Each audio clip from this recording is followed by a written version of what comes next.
आज तक संवाददाता अमित श्रीवास्तव की पहली पुण्यतिथि पर श्रद्धांजलि सभा। डॉक्टर संदीप सरावगी बोले, पत्रकारों और उनके परिवारों के लिए हर समय समर्पित हूँ। झांसी। आज तक समाचार चैनल के झांसी संवाददाता स्वर्गीय अमित श्रीवास्तव की पहली पुण्यतिथि को श्रद्धांजलि स्वरूप एक भावांजलि सभा के रूप में मनाया गया। यह आयोजन राजकीय संग्रहालय में किया गया, जिसमें बड़ी संख्या में राजनीतिक, सामाजिक, व्यापारी और पत्रकार संगठनों के पर्सपेक्टिव ने भाग लिया। कार्यक्रम की शुरुआत स्वर्गीय अमित श्रीवास्तव की तस्वीर पर पुष्प अर्पित कर उन्हें श्रद्धांजलि देने से हुई।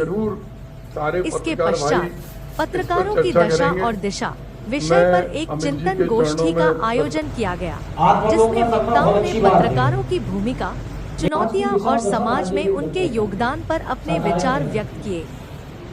कार्यक्रम में प्रमुख रूप से पूर्व केंद्रीय राज्य मंत्री प्रदीप जैन, आदित्य, भाजपा विधायक जवाहरलाल राजपूत, सपा जिलाध्यक्ष ब्रिजेंद्र यादव, महानगर अध्यक्ष तनवीर आलम, पूर्व प्रत्याशी सीताराम कुशवाहा, संघर्ष सेवा समिति के संस्थापक डॉक्टर संदीप सरावगी, व्यापार मंडल अध्यक्ष वकैट के राष्ट्रीय उपाध्यक्ष संजय पटवारी, वरिष्ठ अधिवक्ता मृदुल कांत श्रीवास्तव, हरिओम सक्सेना, वरिष्ठ पत्रकार रघुवीर शर्मा और डीडी न्यूज के विकास शर्मा सहित कई प्रतिष्ठित व्यक्तित्व मौजूद रहे। पूरे समाज को, वरिष्ठ समाज सेवी ये सारी चीजें कौन देखता है? पत्रकार देखता है। संदीप सरावगी ने अपने संबोधन में कहा, पत्रकार समाज की रीढ़ होते हैं। वे न सिर्फ सूचना देते हैं, बल्कि जन जागरण का कार्य भी करते हैं। उनके साथ और उनके परिवारों के हर सहयोग के लिए मैं हर समय तत्पर हूँ। इस अवसर पर बुंदेली लोक कला संस्थान की अध्यक्ष राधा प्रजापति, नगर निगम की उपसभापति प्रियंका साहू, सोनिया पांडे, रजनी गुप्ता, मनीष श्रीवास्तव, आरिफ खान, यश ठाकुर, नीरज साहू, अजय झा, धीरज श्रीवास्तव समेत अनेक गणमान्यजन उपस्थित रहे। कार्यक्रम के अंत में स्वर्गीय अमित श्रीवास्तव के बहनोई और पूर्व सैनिक राजेश खरे ने सभी उपस्थित जनों का आभार व्यक्त किया। वास्तव में जैसे आज हम लोग एक वर्ष बाद बैठे, और क्योंकि बार बार ऐसा कई बार लगता कि अमित जी तो यार वहाँ थे, यहाँ थे, तो वास्तव में जब कोई व्यक्ति निकट का अपने बीच से चला जाता है तो कहीं ना कहीं उन्हें यादों को छोड़ जाता है। यार अमित भाई ने देखो ऐसा, यार उसमें तिथि पर श्रद्धा सुमन अर्पित करते हुए उनके परिवार को की जो क्षति हुई है उसे तो हम लोग फिर कभी पूरा नहीं कर सकते, लेकिन इतनी देर से हम पत्रकारों की और भाई साहब वगैरह की नेताओं जितने हैं, समाज सुधारक हैं, भाई साहब विधायक जी हैं, अभी सारे लोगों की बातें जो सुन रहे थे, हम लोग के लिए कोई कुछ, दीदी ने भी बोला अभी कोई कुछ नहीं करता है हमारे लिए, पत्रकारों के लिए। तो सतर्कता ये है कि हमें किसी की जरूरत है भी नहीं, क्योंकि अगर हम लोग सब एक हैं और संगठन है तो किसी को भी झुका सकते हैं। हम लोग जब अपने आप में अलग अलग होते हैं तब ये डर महसूस होता है कि हमारा कुछ नहीं हो सकता। जैसे कहते नहीं है कि एक उंगली है तो सब तोड़ देंगे, लेकिन मुट्ठी है तो कोई कुछ नहीं कर सकता। और हम तो फिलहाल इतना ही कहेंगे कि यहाँ पे बहुत ताकतवर, अच्छे परिवार और सक्षम लोग बैठे हुए हैं। अगर वास्तविकता में किसी परिवार की पूर्ति अपन लोग करना चाहते हैं तो उसके बहुत सारे ऐसे सिस्टम हैं कि जिन्हें अगर अपन लोग अपनाएं तो उनके परिवार की पूर्ति हो सकती है। जिसमें से एक छोटी सी बात को उदाहरण देना चाहते हैं। जब भाई साहब वगैरह हमारे पास आए थे निमंत्रण के लिए कि भाई साहब ऐसी जी बात है श्रद्धांजलि, तब भी हमने ये बात कही थी कि हम लोग करीब ज्यादा नहीं तो 100-200 लोग तो सिस्टम में है ही अभी, और जो अमित भैया के बहुत खास भी रहे। अगर हम लोग एक यानी कि धर्मपत्नी को पोस्ट ऑफिस की एजेंसी दिलाकर उसमें अपना खुद का पैसा जमा करें तो 4% कमीशन मिलेगा, और 10-20 लाख रुपए अगर अपन लोग जमा कर सकते अपने खुद के लिए, इनके लिए कुछ नहीं करवाओ, तो इनका जो कमीशन होगा उससे ही इनका जीवोपार्जन चल सकता है। और इन्हें इस बात की खुशी मिलेगी कि एक परिवार के रूप में आप सब लोगों ने इनका साथ दिया। क्या होता है कि हम लोग जब दुख आता है तो रोते बहुत हैं।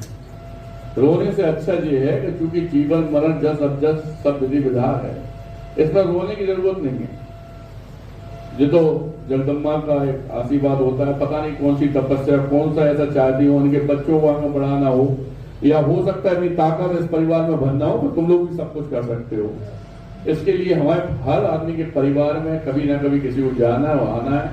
संतुष्टि और तसल्ली, ये तो एक औपचारिकता है। सत्यता ये है कि अगर किसी के लिए कुछ करना चाहते हो तो आगे बढ़ के कुछ ऐसी व्यवस्था करो तो उसके परिवार को लगे कि आप लोगों ने वास्तव में साथ दिया।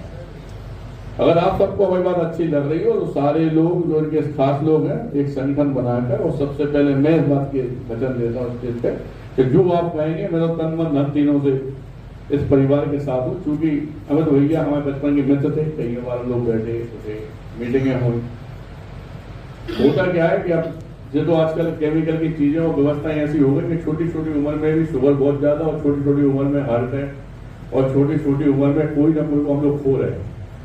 उस पर भी चूंकि अपन ने कभी विचार नहीं किया और माननीय लोग भी विचार नहीं करते। अगर जैविक चीजों पे अपन लोग आ जाए तो हो सकता है अपने परिवार की उम्र 10-20 साल और बढ़ा लें, लेकिन उन सब पर मैं विचार न करते हुए जो हम लोग हाय हाय में लगे रहते दिन भर, और उसके बाद जब कोई दुख होता है तब समझ आता है कि नहीं आज हम गलत रास्ते पर थे। लेकिन उस हाय हाय की उससे निकल कर अगर जैविक चीजों पे आ जाए या किसी परिवार की रक्षा करने पे आ जाए या पत्रकार संगठित होकर किसी की हेल्प करना चाहे तो ये बहुत बड़ा विषय नहीं है किसी के परिवार के साथ देना, क्योंकि हम तो एक समाज सेवी हैं और सत्यता बात करने में चूंकि पीछे नहीं हटते, और हमारी बात बुरी लगी हो तो वहां पे भी चाहते। लेकिन फिर भी अगर आप लोगों को हमारी बात से बिल्कुल भी संतुष्टि हो तो इनके परिवार में इनकी या तो मैडम भाभी जी हमारी या बच्चे बड़े हों तो उनके नाम एक अपन लोग मिलके पोस्ट ऑफिस की एजेंसी लेके 10-20 लाख का कलेक्शन कराते हैं, और 10 लाख पे 40,000 रुपये होता है और 20 लाख पे 80,000 रुपये। तो इतने से इनका परिवार बहुत अच्छी तरह से मैनेज भी हो सकता है और जिस हिसाब हम लोग कर सकते हैं, क्योंकि आप किसी को दे भी नहीं रहे रुपए और उसके बाद उनका भला भी हो रहा है, आपके रुपए भी जुड़ रहे हैं।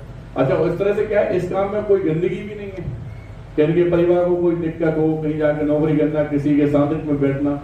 और हो सकता है जब हम उनके परिवार के लिए कुछ करेंगे तो सच्चे बिल्कुल दिल से श्रद्धा सुमन जो आज हम अर्पित कर रहे हैं वो अर्पित होंगे, और हो सकता है इस आसमान में बैठे हुए इस ऊपर वाले ने इस स्वर्ग में बुलाया है हमारे दोस्त को, उसे भी खुशी होगी। अपनी बातों को बयान करते हुए धन्यवाद करना चाहते हैं सभी लोगों का, और फिर से दोबारा इस परिवार से भी आग्रह करना चाहते हैं कि कभी लगे तो आप हमसे संपर्क जरूर कर सकते हैं।